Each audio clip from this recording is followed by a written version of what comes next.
అక్రమదారులంతా వలుసొచ్చి వారసులంటున్నారు. మనలో మనకే సిచ్చు పెట్టి సంపుక తింటున్నారు. ఓట్ల కోసం వలసదారులను ఒడిలో పెట్టుకొని పెంచుతున్నారు. మారుమంటే మరలబడుతున్నారు. వీరుల త్యాగాలను మరిచిపోతున్నారు. రాజకీయ మత్తుల్లో మరిచిపోతున్నారు. ఎవరు బతకగలరు ఈ సైన్యం లేకుంటే?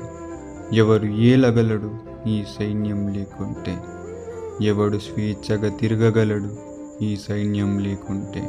మన ఊపిరి నిలవగలదా ఈ సైన్యం లేకుంటే? నవమాసాలు ఆ తల్లి కడుపులో ఆడి 17 వసంతాలకి భరతంబ సరిహద్దుల్లో చేరి రాత్రనక పగలనక రాయనక రప్పనక వాననక గాలనక ఎముకలు కొరికే చలికి శరీరం కరిగించే ఎడారికి ఆహారమవుతున్నారు.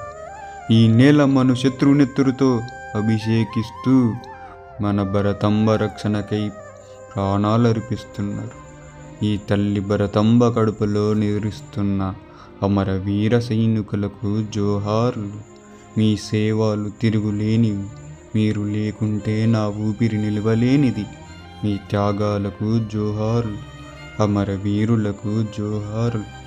పట్టరా పిడికిలి పట్టరా, కొట్టరా సైన్యానికి జై కొట్టరా, ఎత్తరా పైకెత్తరా, భరతంబ జెండను పైకెత్తరా.